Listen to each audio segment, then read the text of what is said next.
Break के बाद एक बार फिर आपका स्वागत है और मैं विद्या जी के पास आऊंगी। विद्या जी, मेरे पास जो आंकड़ा है वो ये है कि 5वीं कक्षा तक आते आते करीब 23 लाख बच्चे जो छात्र छात्राएं हैं वो स्कूल जाना छोड़ देते हैं। तो कहाँ ऐसी कमी रह जाती है? क्या स्कूल की तरफ से कमी रह जाती है, या फिर अभिभावकों की तरफ से कमी रह जाती है, या फिर बच्चों की तरफ से कमी रह जाती है जो 5वीं कक्षा तक आते आते बच्चे स्कूल छोड़ देते हैं? अब देखिए, इसमें तो बहुत मूल प्रश्न छुपे हैं। इतना बड़ा प्रतिशत अगर स्कूल छोड़ देता है जिसमें छात्र छात्राएं दोनों शामिल हैं, तो फिर आपको गरीबी से जूझना होगा, आपको जातिगतता से जूझना होगा, आपको ग्रामीण जो अंधकार है उससे जूझना होगा। इसमें स्त्री पुरुष की कोई बात नहीं है और उससे जूझना इतना आसान नहीं। गांवों में लाइट्स नहीं है, गांवों में बिजली नहीं है, गांवों में ऐसे रोजगार है जो सामूहिक रूप से परिवार के परिवार उसमें काम करते हैं। बहुत 5-5, 7-7 संतानें, उनको पढ़ाना, उनका खर्चा उठाना। किसानों की स्थितियां देखिए आप क्या है, वो कर्जों के तले तले हुए हैं, कहीं आत्महत्याएं कर रहे हैं। बहुत इसके पीछे बहुत बड़ा प्रश्न है। इसलिए वो सारा बदलाव जब, और मैंने आपको जैसे पहले भी कहा, वो बदलाव बहुत धीरे धीरे होता है। हिंदुस्तान तरक्की कर रहा है पर आज भी हम बहुत पिछड़े हुए हैं और इसलिए वो प्रतिशत आप जिस वो जो दिन है जब 7% बच्चे पढ़ेंगे और पूरी पढ़ाई और महिलाएं पढ़ेंगी, मुझे लगता है कि वो आएगा, उसमें लगेंगे अभी 2, 4, 5 दशक और लगेंगे जब हम कह पाएंगे बहुत गर्व से कि अब हिंदुस्तान की वो स्थितियां हैं जिसमें हर बच्चा पढ़ने जाता है, हर बच्चे को स्वास्थ्य की के अधिकार मिलते हैं, स्त्री के पास में सारे रिप्रोडक्टिव राइट्स हैं, उसके पास में समानता है, उसके पास रोजगार है। वो स्थिति आने में बहुत समय लगेगा, पर छोटे छोटे प्रयास जो हमें अपने स्तर पे करने चाहिए, खासतौर से चूंकि हम स्त्री चर्चा कर रहे हैं तो हमें ये कोशिश करनी चाहिए कि ये जो जागरूकता हम ये फैलाएं कि स्त्री और पुरुष, बच्ची और बच्चे का अंतर करना बंद करें।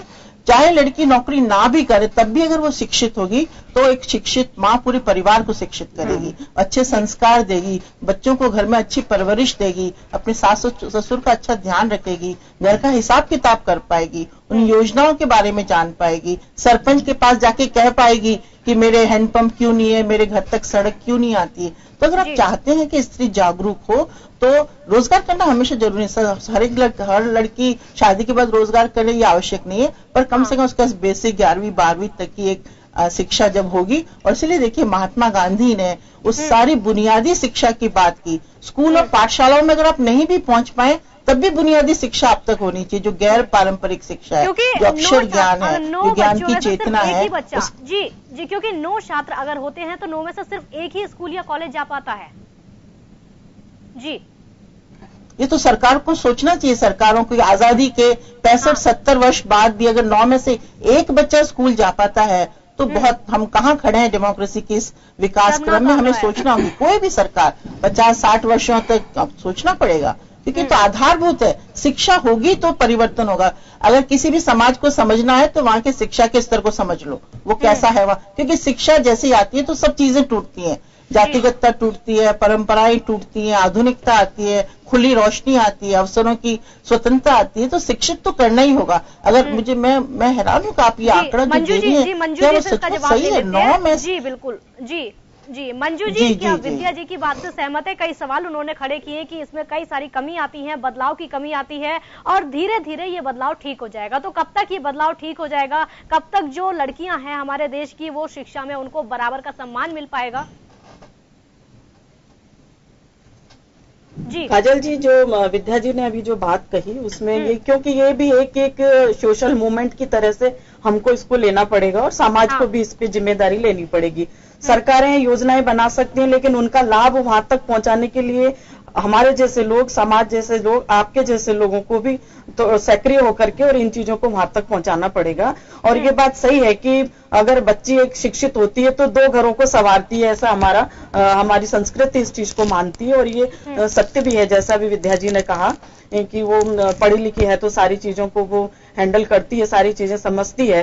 तो मैं आपको ये बताना चाह रही हूँ कि अभी ये इतना जल्दी होगा कि मैं ये तो कह नहीं सकती कि 2, 5, 10 साल में सारी महिलाएं शिक्षित हो जाएंगी, लेकिन धीरे धीरे ये आंकड़ा जो है जो कम होता जाएगा। जैसे राजस्थान में भी माननीय हमारी मुख्यमंत्री वसुंधरा जी ने बच्ची के लिए गर्भ में आने से लेकर के उसकी पढ़ाई तक का खर्चा सरकार ले रही है। आज 50,000 रुपया एक बच्ची के ऊपर दे रही है। तो जिन लोगों को जहाँ जैसे अभी इन्होंने बताया, आपने जैसे बताया कि 9 बच्चों में से एक ही बच्चा पढ़ पा रहा है, तो उन लोगों तक सरकार की जो ऐसी जो नीतियां हैं जिसमें कि उनको शिक्षा के लिए जो सारे सुविधा साधन मिल सकते हैं उन तक पहुंचाने की भी समाज की जिम्मेदारी, हम लोगों की भी जिम्मेदारी बनती है। और जैसे जैसे ये सुविधाएं उन तक पहुंचेगी उनको जानकर। मंजू जी, जिम्मेदारी आप लोगों की बनती है, तो कैसे पहुंचेंगे? क्यों वंचित बच्चे रह जाते हैं?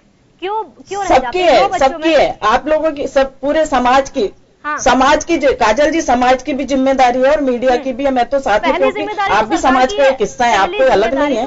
मीडिया सरकार की बिल्कुल है। सरकार अपने देखिए काजल जी, मैं एक आपको बिल्कुल क्लियर बात बता देती हूँ। सरकार की जिम्मेदारी सरकार की है, मैं ये बिल्कुल मना नहीं कर रही हूँ कि सरकार, लेकिन हमें भी अपनी जिम्मेदारी से हम पीछा नहीं छुड़ा सकते। हमारी भी जिम्मेदारी हमें माननी पड़ेगी। अगर सोशल मूवमेंट हम लाते हैं किसी भी चीज के लिए, तो वो उसके लिए सभी को आगे आना होता है। हाँ। तो ये चीजें धीरे धीरे बढ़ रही है। आज हमारी बच्चियां फाइटर प्लेन उड़ा रही हैं, सेना ऐसे इलाकों में रेगिस्तान में गश्त कर रही हैं। तो ये बच्चियां सब पढ़ के और हिम्मत से सब आगे आई हैं। जी मंजू जी, ये बात आपकी ठीक है। हमारे देश की बेटियां फाइटर प्लेन उड़ा रही हैं, बॉर्डर पर लड़ाई लड़ रही हैं, लेकिन इस तरह के जब आंकड़े हमारे सामने आते हैं तो ये सब शिक्षा, ये धीरे धीरे काजल जी, धीरे धीरे जागरूकता आई है, तब बच्चियां यहाँ तक पहुंच पाई है ना। तभी बच्चियां आज तक पहुंच पाई हैं। जहां तक आप अभी बता रहे थे शौचालय, आज किसी ने सोचा नहीं इतने वर्षों में कि स्कूलों में बच्चों के शौचालय की जरूरत है। आज हम सैनिटरी नैपकिन हम बच्चियों को दे रहे हैं। आज शिक्षा के लिए क्या मतलब हम सरकार ये सब चीजें कर रही है, तो उन तक पहुंचेगी। अब जैसे जैसे सभी की जिम्मेदारी बनती है कि जो भी उनके फायदे की चीजें हैं उन तक पहुंचाए। और सब जी मैं मंजू जी की बात से सहमत हूँ। ये अकेले जो बातें अभी मंजू जी ने कही हैं कि बच्चे धीरे धीरे आगे बढ़ रहे हैं, लेकिन शौचालय की बात कही है, क्या आप इससे सहमत हैं? सभी स्कूलों में शौचालय मिल पाए हैं? नहीं मैडम, सभी स्कूलों में विशेष रूप से आप देखिए, आप शहरी क्षेत्र की बात करते हैं, मुझे बड़ा अफसोस होता है कि भारत गांव में बसता है। आप देखिए गांव के अंदर अभी भी मैं दूर नहीं जाती, मालपुरा की आपको बात बताती हूँ। मालपुरा के प्राइमरी स्कूल में जाकर के देखो, वहां पर कॉमन टॉयलेट है, लड़के और लड़कियों का एक टॉयलेट है, पृथक से लड़कियों के लिए शौचालय भी नहीं है।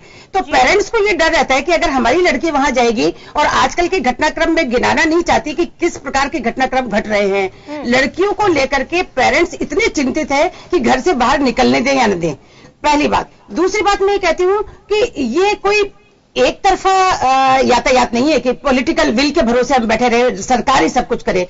ये विद्या जी ने कहा कि ये एक सोशल रेवोल्यूशन होना चाहिए। एक सोशल रेवोल्यूशन जब तक हम उसको बीड़ा नहीं उठाएंगे, जैसे गांधी जी ने बीड़ा उठाया था। आप देखिए ज्योतिराव फूले जो थे, उन्होंने, सावित्रीबाई फूले ने पहली महिला टीचर थी उस जमाने के अंदर, 1800 सदी के अंदर। तो आप देखिए उन लोगों ने महिला शिक्षण के ऊपर इतना ध्यान दिया। आजकल हम जो पढ़े लिखे लोग हैं वो शहरों तक सीमित होकर रह जाते हैं, हम ये नहीं देखते कि ग्रामीण स्तर पर क्या हालात है। आप ये सोचे कि सारा काम सरकार कर लेगी, सरकार में कौन है? आप और हम। सरकार कानून बना सकती है, लेकिन उसका पालन करवाना समाज का भी कुछ दायित्व होता है। आप स्कूलों के अंदर इतने एनजीओ खुले हुए हैं, मैं देखती हूँ कि एनजीओ तो खुल जाते हैं, लेकिन क्या वो प्रैक्टिकली वहां जाके काम करते हैं? नहीं, केवल डेटा और आंकड़ा आपको मिल जाएगा। मैं इस बात से बिल्कुल असहमत हूं कि आप ये कह दें कि सारी जिम्मेदारी सरकार की है। हमारी भी जिम्मेदारी है, मां की सबसे बड़ी जिम्मेदारी है। एक मां शिक्षित होगी तो उसका पूरा परिवार शिक्षित होगा, और मां को ये समझ में आएगा कि अगर मेरी लड़की असुरक्षित है तो मैं उसको स्कूल तक लेकर के खुद जाऊं और छोड़ने जाऊं, लेने जाऊं। अगर वो अशिक्षित होगी तो वो खेत में, घर में अपने चूल्हे चक्की इसमें लगी रहेगी, वो ध्यान नहीं देगी। इसलिए पुरुष और महिला दोनों एक गाड़ी के 2 पहिए हैं। हाँ जी सुल्ताना जी, अभी आपने ये एक बात कही है कि सरकार की सारी जिम्मेदारी नहीं होती है, आपकी जिम्मेदारी है, हमारी जिम्मेदारी है, वो बात आपकी ठीक है। लेकिन जब हमारे यही आंकड़े विदेशों में गिने जाते हैं, जी हमारे जब यही आंकड़े विदेशों में गिने जाते हैं, देखिए आती है वो 2011 की स्थिति मैं आपको बताती हूँ। मैं आपको 2011 की स्थिति बताती हूँ, लगभग आप भी सहमत होंगे। सिर्फ 64 से 65% महिलाओं के अंदर हमारे यहाँ पर शिक्षा का आंकड़ा दिया गया है। और जबकि वर्ल्ड अगर आप लेवल के ऊपर देखें, विश्व स्तर के ऊपर देखें, तो लगभग 80% का आंकड़ा है। कुछ राज्यों को आप छोड़ दीजिए, जैसे नॉर्थ ईस्ट के मेघालय, शिलोंग या केरला, वहां पर जरूर महिलाओं की स्थिति शिक्षा की दृष्टि से अच्छी है। लेकिन अभी भी हमारे उत्तर भारत के अंदर देख लीजिए आप, महिलाओं को कहां शिक्षित किया जाता है। आप उन थोड़े से टॉप 10 की बात करते हैं या 20% की बात करते हैं, जैसे जो प्रोफेसर हो गए, जो डॉक्टर इंजीनियर हो गए या कल्पना चावला हो गई। स्थिति में बहुत सुधार की आवश्यकता है, अभी बहुत गुंजाइश है, और विशेष रूप से गांवों में जाकर के काम करने की आवश्यकता है। जब गांव विकसित होंगे, जब हमारा राष्ट्र विकसित होगा। शहर तो ऑलरेडी विकसित है, आप शहरों की बात मत करिए, आप गांवों की तरफ देखिए, और शिक्षा का स्तर वहां ऊंचा करना है। और जो बच्चे ड्रॉप आउट हो जाते हैं, उनको सोशल वर्कर का या सामाजिक संगठनों का ये काम है कि वो उनको घर से लेकर के आए, उनको सुरक्षा प्रदान करें और उनको पढ़ाने का प्रयास करें। आप ये सोच जाएं कि ये काम सरकार का है, ये काम सरकार का है, और आप हाथ पे हाथ रख के बैठे रहें, तो मैं ये नहीं समझती कि काम इस उद्देश्य में हम सफल हो पाएंगे क्या। और मैं तो महिलाओं के लिए एक ही बात कहना चाहती हूँ कि मिटा दे अपनी हस्ती को, मिटा दे अपनी हस्ती को, गर कुछ मर्तबा चाहे, मिटा दे अपनी हस्ती को, गर कुछ मर्तबा चाहे, कि दाना खाक में मिलकर गुलो गुलजार होता है। जब तक आप संघर्ष नहीं करेंगी, स्वयं के अधिकारों के लिए लड़ाई नहीं करेंगी, तब तक आपको सफलता नहीं मिल सकती। आप सरकार के भरोसे, पिता के भरोसे, भाई के भरोसे और समाज के भरोसे बैठी रहेंगी, तो मैं नहीं समझती। आपको खुद को आगे आना होगा, अपनी लड़ाई खुद लड़नी होगी। आपको किसी के ऊपर डिपेंड नहीं करना होगा कि वो मेरे लिए लड़े तब मैं आगे बढ़ूं। ये सोच त्यागनी होगी और महिलाओं को आत्मनिर्भर होना पड़ेगा। और आज का समय है कि महिलाएं आगे बढ़ेंगी, तभी हम जाकर के विकास कर सकते हैं और राष्ट्र विकास कर सकता है। चारू जी सहमत हैं? जी, जो बातें जैसे कि अभी कुछ बातों पे सहमत भी हूँ और कुछ पे असहमत भी हूँ, क्योंकि कुछ बातें अभी सुल्ताना जी ने कही हैं। कहा कि कुछ बातें में, हाँ, जैसे उन्होंने कहा कि हमें आगे आना पड़ेगा, बिल्कुल हमें आगे आना पड़ेगा, लेकिन पहली जिम्मेदारी मैं मानती हूँ सरकार की है, क्योंकि जो बच्ची घर में बैठी है वो इस चीज को आगे नहीं ला सकती। सरकार को बेसिक जिम्मेदारी है कि वो बेसिक इंफ्रा दे। अगर टीचर स्कूल में नहीं है तो वो जागृति लाएगी, वो आंदोलन करेगी, वो सरकार को ज्ञापन देगी, लेकिन अगर स्कूल नाम की कोई चिड़िया ही वहां पर नहीं है तो बच्ची या उसके पेरेंट्स या जो आसपास के लोग हैं वो क्या करेंगे। तो ये कोऑर्डिनेशन करना पड़ेगा समाज का, मीडिया का, परिवारों का मिला करके, तब जाकर के जागृति आएगी। और सबसे पहली जिम्मेदारी सरकार की है। सरकार की जिम्मेदारी है कि वो स्वास्थ्य हो, शिक्षा हो, सड़कें हो या बिजली पानी है, ये सब व्यवस्था है उनको, जो भी देश के वासी है उन सबको निर्बाध रूप से उपलब्ध कराए। तो एक तो ये जरूरी हो गया। दूसरी बात ये आ गई कि हर महिला जो है वो आत्मनिर्भर हो। मैं इस पे जो है सहमत नहीं हूँ। जैसा अभी विद्या जी ने कहा कि नारी का शिक्षित होना जरूरी है, वो अपने परिवार को बढ़ाए, अपने बच्चों को पढ़ाए, उनको आगे जागृति दे, शिक्षित दे। जरूरी नहीं है कि वो नौकरी करे, तो वो एक तरीके से उसमें स्वावलंबन की भावना हो, काम करना चाहे करे, ना करना चाहे तो सबसे बड़ी जिम्मेदारी उसके परिवार को शिक्षित करने की, परिवार में जागृति लाने की और अपने परिवार को पालने की है। तो ये दोनों की जो बातें हैं, मतलब कुछ बातें मुझे इनकी बहुत अच्छी लगी, कुछ बातें विद्या जी ने कहा कि रोजगार करना है तो जरूरत है या उसमें एक्स्ट्रा टैलेंट है तो उसको करना चाहिए, बहुत अच्छी बात है। हाँ, विद्या जी मैं आपके पास आऊंगी। विद्या जी, जैसी कि अभी सुल्ताना जी ने बात कही है, मंजू जी ने बात कही है कि अगर हमारे देश की जो स्थिति है उसमें सबको बढ़ चढ़कर भाग लेना चाहिए, लेकिन सरकार अपना काम कर रही है लेकिन पूरी तरह से जिम्मेदार नहीं है। लेकिन मेरा सवाल यह है कि अगर विदेशों में हमारे देश का आंकड़ा जाता है, विदेशों में अगर ये स्थिति देखी जाती है हमारे देश की पढ़ाई का स्तर बच्चियों का कितना नीचे है, तो सवाल किस पर उठता है? विद्या जी। देखिए कोमल, शिक्षा 2 शब्द लगते हैं आपको, और मुझे लगता है कि सरकार की प्रायोरिटी में शिक्षा बहुत ज्यादा नहीं है आपको, और मुझे लगता है उनके प्रायोरिटी में फॉरेन इन्वेस्टमेंट है, बड़े बड़े उद्योग लगाना है, बड़े बड़े में भी बुलेट ट्रेन लाना है। बस जो शिक्षा है जो इतनी महत्वपूर्ण है, जो मानव को मानव बनाती है, गांधी ने कहा शिक्षा वो जो मानव को श्रेष्ठ मानव बनाती है, उसको उतनी तवज्जो, इसलिए मुझे लगता है बजट में शिक्षा के प्रति और अधिक फंडिंग की जरूरत है। पहली बात, कुछ सुझाव मैं देना चाहती हूँ, क्योंकि देखिए हमने मान लिया इस बात को कि शिक्षा एक अनवरत चलने वाला लंबा कार्यक्रम है, जिसके दूरगामी आगे चलकर परिणाम 2, 3, 4 दशक बाद हम रहे न रहे, पर आप शायद यंग रहेंगी और जब आप चर्चा कर रही होंगी तब आप बहुत खुश और संतुष्ट नजर आएंगी कि परिदृश्य बदला है। तो सवाल है कि एक अनवरत लंबा कार्यक्रम है और सघन और गहनता से चलने वाला। पहली बात, सरकार अपनी प्रायोरिटी में शिक्षा को लाए, क्योंकि इस बात को माने कि वो भावी जो भारत है उसका नागरिक अगर निर्माण करना है तो शिक्षा होगी। क्योंकि शिक्षा सिर्फ ये नहीं कि अपने स्कूल में क्या पढ़ाएंगे, क्या करिकुलम होगा, क्या मॉरल एजुकेशन वहां है, क्या मूल्यों की बात हो रही है, क्या भारतीयता पढ़ा रहे हो, ये सब भी। क्योंकि आज जो आप कह रहे हो, जिनकी तरफ अभी कमर सुल्ताना जी ने कहा कि हम उनके बारे में सोच के भी अच्छा नहीं लगता, जिस तरह से घटनाएं स्त्री के प्रति हम जिस तरह तंगदिल हुए हैं और उसके प्रति ईव टीजिंग और मॉलेस्टेशन की, इन लड़कों को क्या हो गया, इनकी मॉरल एजुकेशन नहीं हो रही है, वो किस तरह बड़े हो रहे हैं, वो किस तरह इसकी समझ रहे हैं। इसलिए शिक्षा हो, उसका करिकुलम बिल्कुल निर्धारित हो, अच्छे शिक्षक हो। दूसरी बात, मुझे लगता है जो प्राइवेटाइजेशन शिक्षा का हो रहा है ये बड़ा घातक है, क्योंकि प्राइवेटाइजेशन में देखिए, एक तो अभी लगातार आजकल अखबारों में फीस वृद्धि और सब चल रहा है।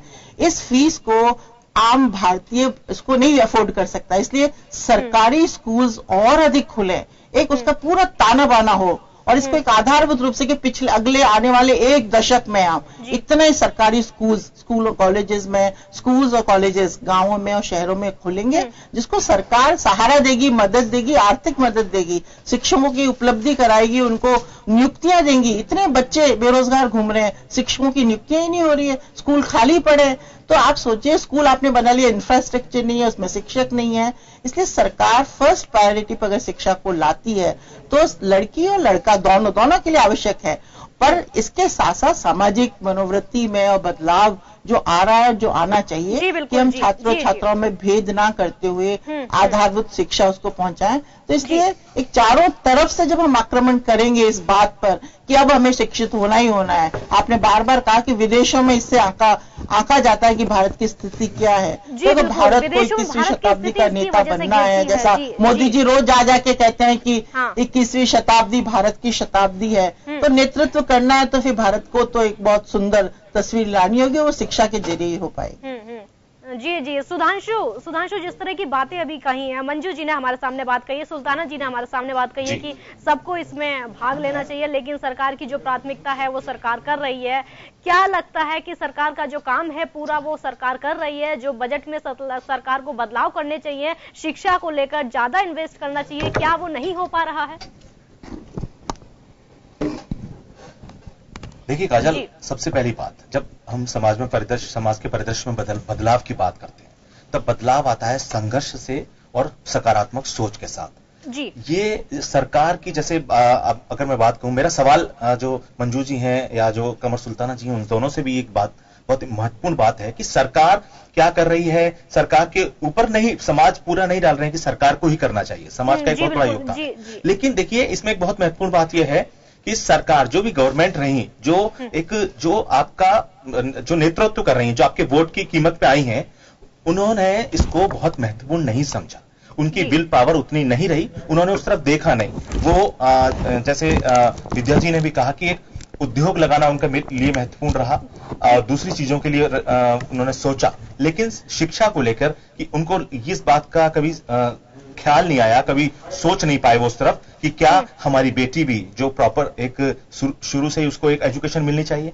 क्या हमारी जो गांव में एक बेटी, जो गांव में बच्ची है, वो स्कूल तक पहुंच पा रही है। वो विल पावर जो होती है, अगर हम विदेशों की, आपने बहुत बार उदाहरण दिया अभी विदेशों को लेकर, अगर हम विदेश में बात करें तो देखिए, विदेश में भारतीय ही अपना परचम लहरा रहे हैं, बड़ी बड़ी कंपनियों में भारतीय हैं, लेकिन वो भारतीय हैं, उनका जो ताल्लुक है वो हमारी उन कॉलेज से है जो IIT है, IIM है, या दूसरे जो हमारे जो बहुत नामी गिरामी संस्थान है, उनसे वो ताल्लुक रखते हैं, वो वहां से निकलते हैं। लेकिन जब हम स्कूल एजुकेशन की बात कर रहे हैं तो निश्चित तौर पर अगर आप कहते हैं कि सरकार का कोई जिम्मेदारी केवल सरकार पे नहीं डाली जा सकती, देखिए, सरकार की जिम्मेदारी बहुत ज्यादा है अपने आप में, और इस बारे में सोचना होगा किसी भी गवर्नमेंट को कि क्या हम वास्तव में उस काम को कर पा रहे हैं। क्या, देखिए, बहुत छोटी सी बात है, अगर कोई बजट किसी स्कूल के लिए दिया गया या किसी गांव में एक स्कूल खोलना है, लेकिन उसकी मॉनिटरिंग कौन करेगा? उसकी मॉनिटरिंग सरकार में बैठे हुए लोग करेंगे, प्रशासनिक लोग करेंगे, और अगर उसमें कुछ गड़बड़ होती है, वो नहीं पहुंच पाता है और वो उद्देश्य नहीं पूरा होता है, तो यहां गलती, यहां खामी सरकार की होती है। और इसी खामी की वजह, ये जो खामी है, ये जो इस तरह का जो भ्रष्टाचार है, जो भ्रष्टाचार ही अपने आप में एक बहुत बड़ा एक नासूर है, जिसकी वजह से बहुत सारी चीजें इस देश में नहीं हो पाती हैं, वो सरकार ही उसके लिए जिम्मेदार होती है। उसको सरकार में बैठे हुए नुमाइंदों को उसकी ओर गौर करना चाहिए।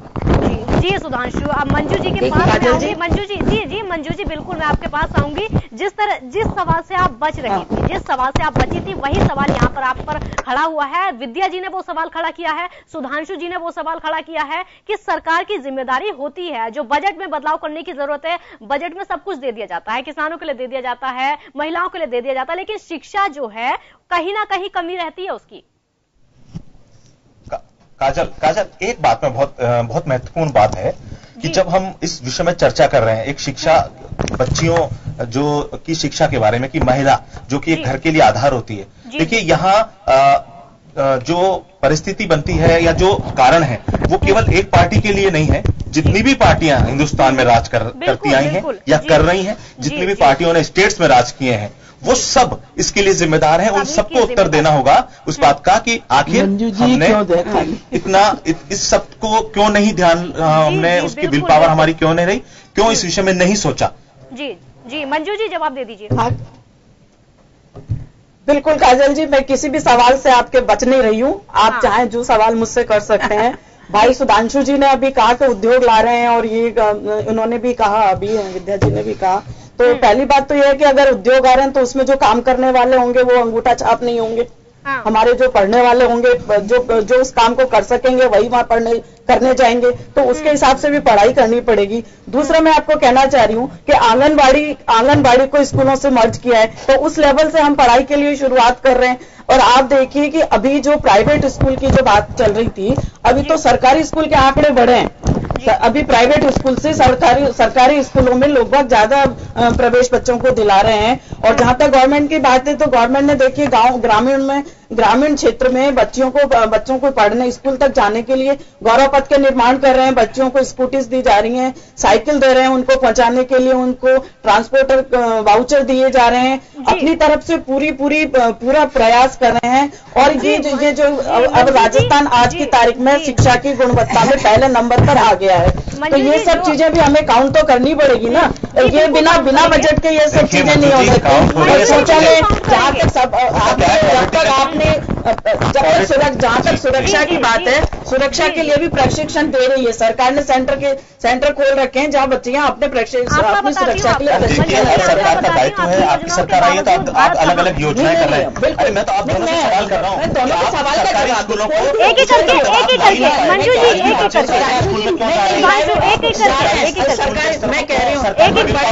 और ये देखिए, अभी जो दूर दराज में बैठे हुए वर्चुअल से भी पढ़ाई करने के पढ़ाई के लिए मंजू जी एलएन जैसे इंस्टीट्यूशन से मंजू जी विल पावर अगर नहीं है तो ये सारी चीजें एक दिन में नहीं होगी सुधांशु जी, 4 साल में नहीं होंगी। सरकार में नहीं हो पाए ना। अब तो हम तो प्रयास कर रहे हैं, हम तो अब आए हैं, जब कर रहे हैं हम कर रहे हैं, हम करते रहेंगे। मंजू जी एक एक करके मंजू जी होने वाली है धीरे धीरे। जी मंजू जी, जितनी योजनाएं आपने गिनाई हैं और जितने प्रयास आपने गिनाए हैं, उसके बावजूद जो भारत की स्थिति है वो मैं आपको बताती हूँ। अब जो आपने योजनाएं गिनाई है, पहले नंबर पर कनाडा, दूसरे नंबर पर जर्मनी, तीसरे पर ब्रिटेन, चौथे पर ऑस्ट्रेलिया और 5वें पर फ्रांस, छठे पर अमेरिका, 18वें नंबर पर सऊदी अरब और 19वें नंबर पर भारत आता है। 19वें नंबर पर भारत आता है आपकी इन कोशिशों के बावजूद। इतनी अच्छी कोशिशें हैं जो 19वें नंबर पर कहना चाहूंगी। अभी आप पॉलिटिक्स की बात नहीं कर रहे थे कि सभी दलों की, हम सारे दल यहाँ बैठे हैं, तो अभी ये पॉलिटिक्स वाली बात नहीं थी। अगर जो भी आपने अभी देशों के नाम लिए, शिक्षा की स्थिति बता रही हूँ मैं आपको।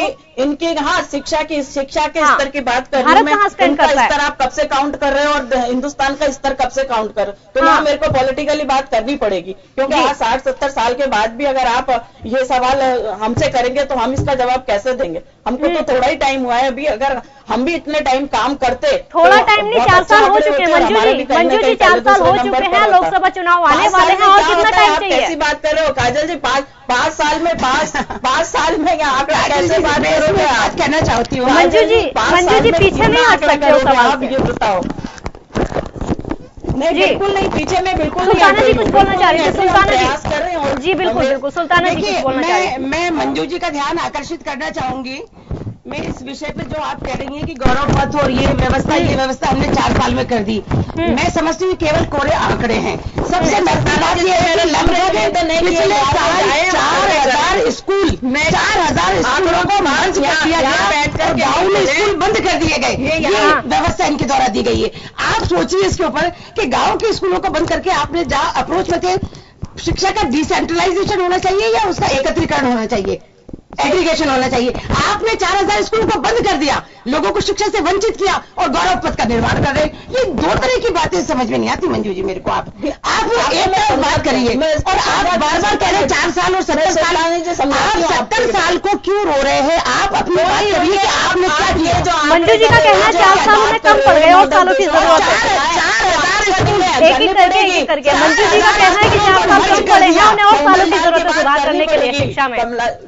जी मंजू जी, आपका कहना है 4 साल कम पड़े आपके लिए। शिक्षा मंच रह गया, कॉम्बिनेशन इन्होंने उठाया था काजल जी, सुधांशु जी ने, कि सरकार अगर कुछ फंड लाती है तो वो प्रॉपर नहीं पहुंच पाता है स्कूलों तक या बच्चों तक, तो उसकी खामियों का उत्तरदायित्व किसका है और उसके ऊपर कठोर निर्णय या कठोर रोक क्यों नहीं रखती। तो कहीं ना कहीं भ्रष्टाचार से लिप्त होने के कारण जो है वो बच्चों तक हम अपनी शिक्षा की अलख नहीं जगा पाते। उसके ऊपर कड़ा नियंत्रण होना बहुत जरूरी है और उसके ऊपर अगर ध्यान दिया जाएगा तो मुझे लगता है कि मैं आपको अपनी पर्सनल बात बताती हूँ।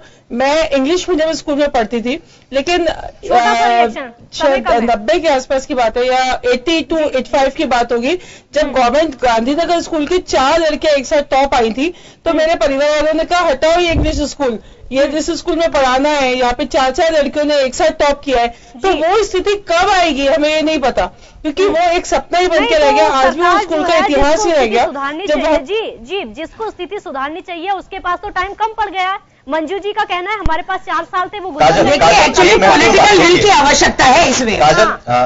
इसमें पॉलिटिकल विल की आवश्यकता है। जब तक राजनीतिक या सरकारें नहीं चाहेंगी शिक्षा नहीं दे सकते। जी एक महत्वपूर्ण बात, इसको पॉलिटिकली नहीं देखा जा सकता सभी एंगल से, कि अगर हम इसको एक पॉलिटिकल एंगल बना देंगे कि आज की सरकार क्या कर रही है, कि 70 सालों में क्या हुआ, पहले क्या हुआ। लेकिन देखिए आप आंकड़े बात देखिए मैं विद्यार्थी की बात करना चाहूंगा। देखिए वो एक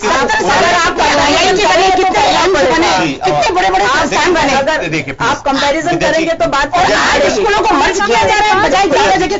मेरा एक सवाल है, ये कौन सी शिक्षा नीति है, ये मुझे समझ में नहीं आता। से मेरा एक सवाल है जी, विद्यार्थी से मेरा एक सवाल है, बहुत महत्वपूर्ण बात है। मैम देखिए आपने वो वक्त आप बच्चियों के एजुकेशन से जुड़ी रही, आपने उनके अंदर अंतर्मन को देखा है कि समय कम है सुधांशु, समय कम है मेरे पास। किस तरह जी बिल्कुल समय कम है मेरे पास। बहुत ही छोटे शब्दों में मैं जानना चाह रहा हूँ। बहुत ही सुंदर। मैं तो चाहती हूँ छात्राओं से उनका अंतर्मन समझा जाए। मुझे अच्छा नहीं लगा जब ये दोनों जी बिल्कुल अंतर्मन को समझने की जरूरत है और कहीं ना कहीं बदलाव की जरूरत है। आप सभी मेहमानों को बहुत बहुत शुक्रिया मेरे साथ जुड़ने के। लेकिन सवाल कहीं ना कहीं खड़ा होता है, शिक्षा आज बहुत पीछे छूटती जा रही है, जो महिलाओं की शिक्षा है। और आज की बात नहीं बल्कि ये आजादी से अब तक की बात बता रहे हैं हम, क्योंकि कुछ महिलाएं तो ऐसी हैं, कुछ लड़कियां ऐसी हैं जो मेहनत करके अपनी मेहनत का लोहा मनवा लेती हैं, आगे बढ़ जाती हैं। लेकिन कुछ लड़कियां ऐसी हैं, अगर ग्रामीण इलाकों की बात करें तो उनकी वो पढ़ाई से वंचित रह जाती हैं, या तो उनके स्कूल की दूरी होती है और या फिर स्कूल में कुछ कमियां नजर आ जाती हैं। लेकिन सरकार इससे कहीं ना कहीं पीछे हटती हुई नजर आ रही है। सरकार बोल देती है कि हमारी जिम्मेदारी पूरी नहीं है, सभी की जिम्मेदारी है। लेकिन कहीं ना कहीं सभी को बदलाव की जरूरत है, सभी की सोच में बदलाव की जरूरत है, तभी बच्चियां शिक्षा के क्षेत्र में आगे बढ़ सकेंगी। आज की चर्चा में बस इतना ही। देखते रहिए जन टीवी। नमस्कार।